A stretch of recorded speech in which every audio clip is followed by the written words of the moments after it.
Hi students, I am Saber from Superior Group of Colleges, Dera Ghazi Khan. Students, आज हम first year English की grammar start कर रहे हैं और इस ग्रामर में हम आज प्रेजेंट टेंस सीखेंगे। स्टूडेंट्स, ये बात जहन में रखें, ग्रामर किसी भी लैंग्वेज की बैकबोन होती है। इसके बगैर आप ना ही अपना इजहार सही तरीके से कर सकते हैं, ना ही आप सही तरीके से लिख सकते हैं। अगर आपको रूल्स का पता है तो आप आसानी से किसी भी अपनी बात को या अपना आप सही तरीके से एक्सप्रेस कर सकते हैं। इस ग्रामर के लेसन में आज हम प्रेजेंट टेंस सीखेंगे। आज हम प्रेजेंट टेंस सीखेंगे। प्रेजेंट टेंस टॉपिक स्टार्ट करने से पहले आप देखें पर्सन्स। लैंग्वेज में 3 पर्सन्स होते हैं, first person, second person, third person, और इनकी 2 फॉर्म्स होती हैं, singular and plural. Singular form में देखें, फर्स्ट पर्सन हमारे पास सिंगुलर ए है और इसमें प्लूरल हमारे पास वी है। इस तरह सेकंड पर्सन हम सिंगुलर के लिए भी यू यूज करते हैं और प्लूरल के लिए भी यू यूज करते हैं। इस तरह थर्ड पर्सन हमारे पास ही, शी, इट है और प्लूरल में हमारे पास दे है। ही, शी, इट सिंगल नेम के लिए भी यूज करते हैं और दे प्लूरल नेम के लिए भी यूज करते हैं। इस तरह कंस्ट्रक्शन या बनावट का जो तरीका है उर्दू और इंग्लिश में थोड़ा सा मुख्तलिफ है। उर्दू में हम सब्जेक्ट के बाद ऑब्जेक्ट लेते हैं और फिर वर्ब लेते हैं। इंग्लिश में हम SVO का रूल फॉलो करते हैं, सब्जेक्ट, वर्ब एंड ऑब्जेक्ट। अब सब्जेक्ट, जैसे कि हम उर्दू में कहते हैं कि मैं किताब पढ़ता हूँ। अब मैं सब्जेक्ट आ रहा है, फिर किताब ऑब्जेक्ट आ रहा है, फिर पढ़ना आ रहा है, वर्ब आ रहा है। लेकिन इसमें जब हम इसको ट्रांसलेट करेंगे, आई रीड आ बुक, इसमें हमारे पास वर्ब पहले आ रहा है और ऑब्जेक्ट बाद में आ रहा है।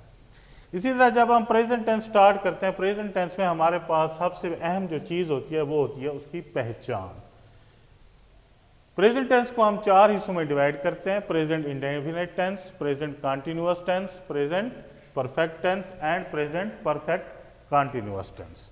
हम 1 बाय 1 इसकी पहचान, इसके ये कंस्ट्रक्शन, स्ट्रक्चर क्या होगा सेंटेंस बनाने का, वो देखेंगे। उसके बाद हम सेंटेंस बनाएंगे। सबसे पहले हम प्रेजेंट इंडेफिनिट टेंस की बात करते हैं, यानी कि फेल, हाल, मतलब। ये सेंटेंस आम तौर पे हम उस वक्त इस्तेमाल करते हैं जो चीज़ हमारी रूटीन में शामिल है, जो चीज़ हमारी हैबिट है, हमारी आदत है, या कोई चीज़ यूनिवर्सल ट्रुथ है।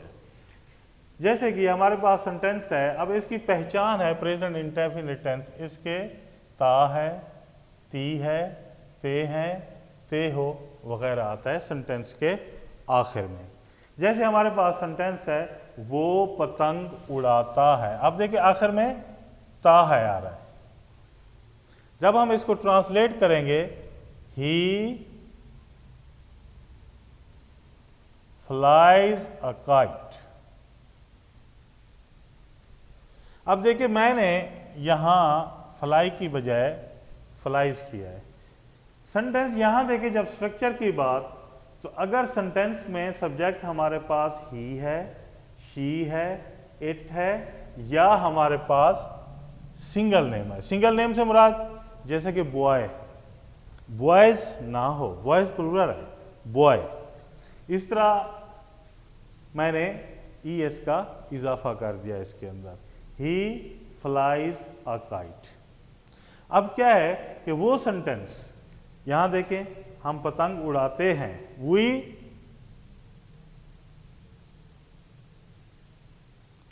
Fly a kite. अब देखिए यहां हमारे पास सब्जेक्ट में हुई आ रहा है, ना ये ही है, ना ये शी है, ना ये इट है, ना ये सिंगल नेम है। इसलिए हमने इसके साथ S या ES का इजाफा नहीं किया। समटाइम्स कंफ्यूजन क्रिएट होती है कि S कहाँ लगाना है और ES कहाँ लगाना है।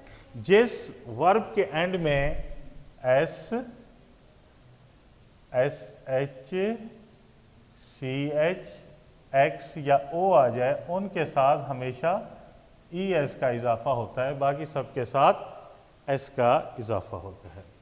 इसी तरह जब हम इन सेंटेंसेस के नेगेटिव बनाते हैं, वो सेंटेंसेस जिनमें सब्जेक्ट ही हो, जिनमें सब्जेक्ट शी हो, इट हो या सिंगल नेम हो, उसके साथ हम डज नॉट लगाते हैं।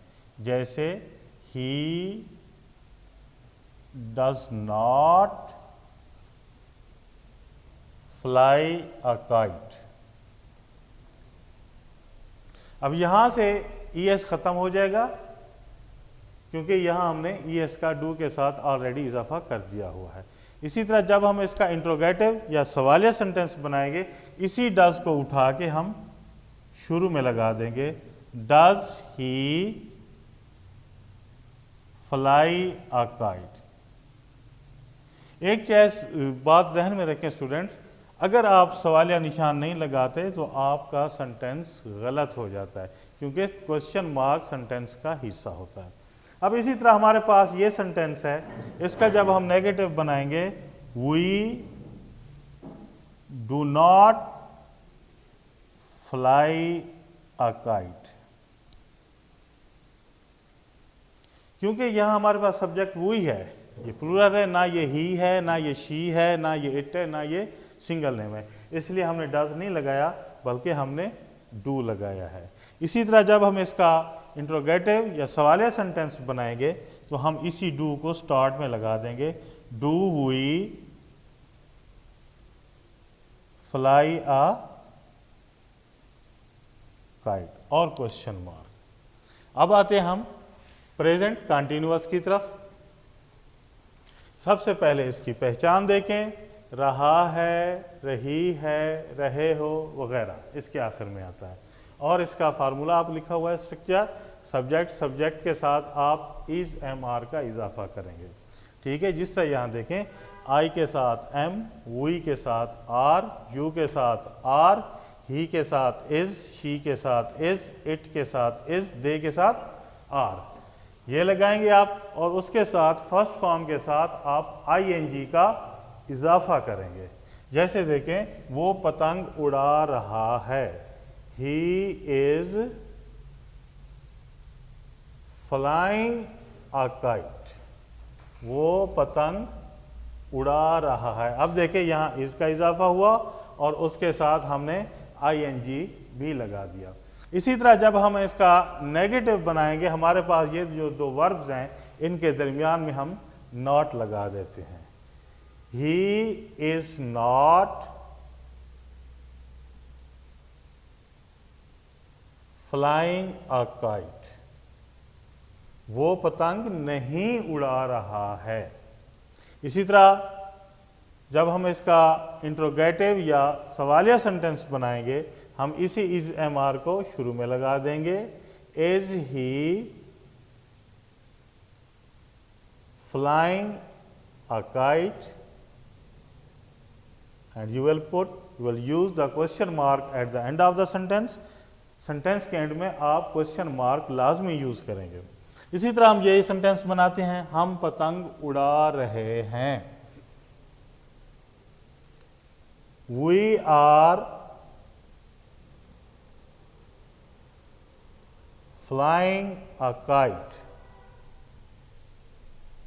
अब देखें, जब इसका नेगेटिव बनाएंगे, इसी इज एम आर के बाद हम नॉट लगा देंगे।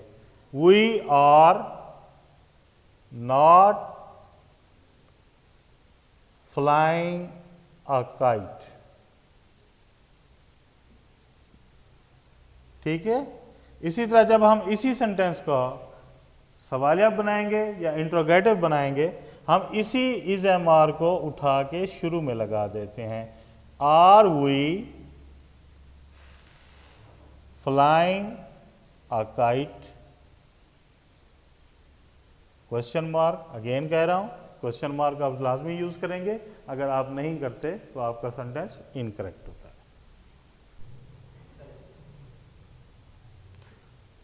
अब स्टूडेंट्स हम प्रेजेंट परफेक्ट टेंस की तरफ बढ़ते हैं, फेल हाल मुकम्मल।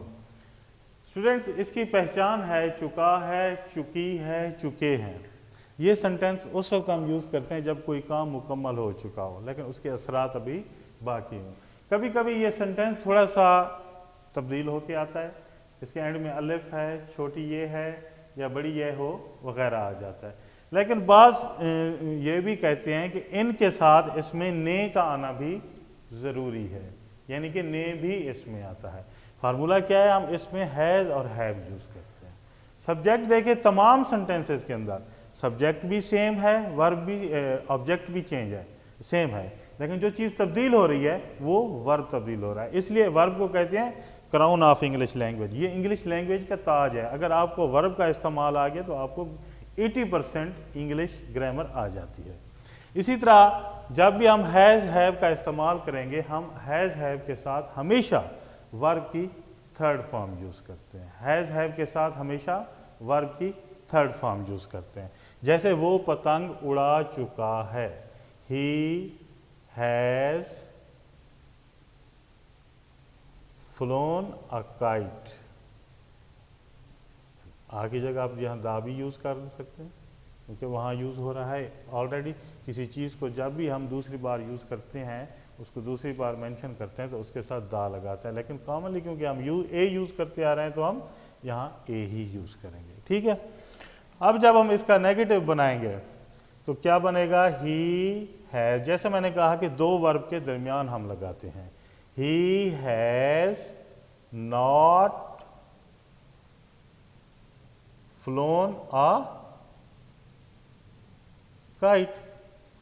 इसी तरह जब हम इसका इंट्रोगेटिव या हम सवालिया बनाएंगे, जिस तरह हम वहाँ इज एम आर को उठा के शुरू में लगा देते थे, हम यहाँ हैज़ हैव को उठा के शुरू में लगा देंगे। Has he phloem a kite, क्या वो पतंग उड़ा चुका है। इसी तरह ये सिंगुलर सेंटेंस है, प्लूरल के लिए वी के साथ हैव यूज होता है। We have flown a kite. जब नेगेटिव बनाएंगे, we have not flown a kite. इसी तरह इसी सेंटेंस को जब हम इंट्रोगेटिव बनाएंगे, इसी हैज़ हैव को उठा के हम शुरू में लगा देते हैं। Have we flown a kite, again question mark लाजमी लगाएंगे। इसी तरह अब हम आते हैं फेल हाल मुकम्मल जारी, present perfect continuous tense. Student, इसकी पहचान है रहा है, रही है, रहे हो वगैरह। सवाल पैदा होता है हमारे पास कंटिन्यूअस में भी रहा है, रही है, रहे हैं, और इसमें भी रहा है, रही है वगैरह आ रहा है, तो हम किस तरह पहचान करेंगे कि इन दो सेंटेंसेस में फ़र्क क्या है। उसका पहचान का तरीका ये है कि इसके आगे वक्त दिया होता है, इसी वक्त में हम सिंस और फॉर का यूज़ करते हैं।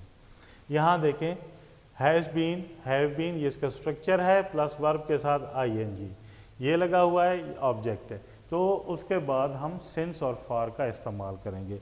सिंस और फॉर में डिफरेंस क्या है, सिंस कहाँ लगाएंगे हम, फॉर कहाँ लगाएंगे। फॉर हम वहाँ लगाते हैं जब हमारे पास टाइम स्पैन दिया हुआ, 2 घंटे, 3 घंटे, 1 दिन, 1 हफ्ता, 1 महीना, 1 सदी, कई साल, 1 साल अगर हमें दिया हुआ हो तो हम उसके लिए फॉर यूज़ करते हैं।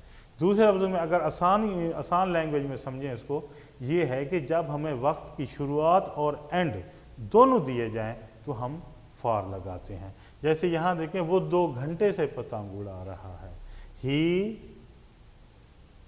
Has been flying a kite for 2 hours, 2 घंटों से। ठीक है। अगर कभी कभी ऐसा होता है कि वो टाइम का थोड़ा सा क्ल्यू देते हैं लेकिन वो टाइम क्लियर नहीं करते, जैसे वो पतंग उड़ाता रहा है। अब यहाँ हमें टाइम का इशारा है हल्का सा कि कुछ अरसा वो यहाँ, कुछ वक्त के लिए कुछ अरसा वो पतंग उड़ाता रहा है, हमें वाज़ेह टाइम नहीं दिया गया। उसकी भी पहचान लिखी हुई है, रहा है, रही, अलिफ रहा है, छोटी ये रही है, बड़ी ये रहे हो वगैरह आता है, और इसमें सिंस और फार का इस्तेमाल नहीं होता, लेकिन वर्ब की फॉर्म वही लगेगी, हैज़ बीन, हैव बीन। जैसे ये देखें, वो पतंग उड़ाता रहा है, तो इसका सिंपल क्या हो जाएगा, he has been flying a kite.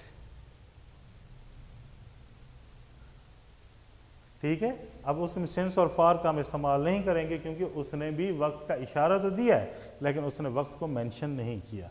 इसी तरह जब हम इसका नेगेटिव बनाएंगे, he has not been flying a kite for 2 hours। अब जब उसी तरह जिस तरह हमने यहाँ किया, इसका इंट्रोगेटिव बनाते हुए हम हैज़ हैव को उठा के शुरू में ले आए थे, यहाँ भी यही करेंगे, हम हैज़ हैव को उठा के शुरू में लगा देंगे। जैसे has he been flying a kite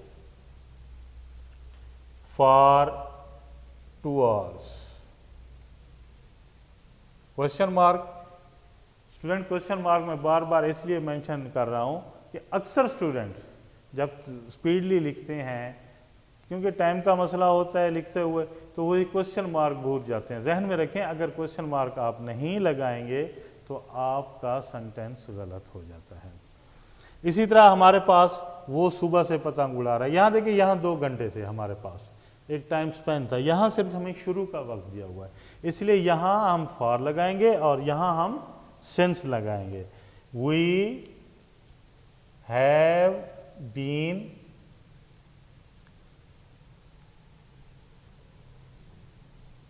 flying a kite since morning, यहाँ हम सिंस का इस्तेमाल करेंगे, सिंस मॉर्निंग। इसी तरह जब इस सेंटेंस का हम नेगेटिव बनाएंगे, we have not been flying a kite since morning. इसी तरह जब हम इसका इंट्रोगेटिव सेंटेंस बनाएंगे, अगेन हैज़ हैव को उठा के हम शुरू में लगा लेंगे। Have we been flying a kite since morning, और अगेन क्वेश्चन मार्क आप एंड में लगाएंगे। स्टूडेंट्स, उम्मीद है आज का लेसन आपको समझ आया होगा। अगर इस लेसन के रिगार्ड, इसके हवाले से आपका कोई क्वेश्चन मौजूद है तो आप बगैर हेजिटेशन पूछ सकते हैं।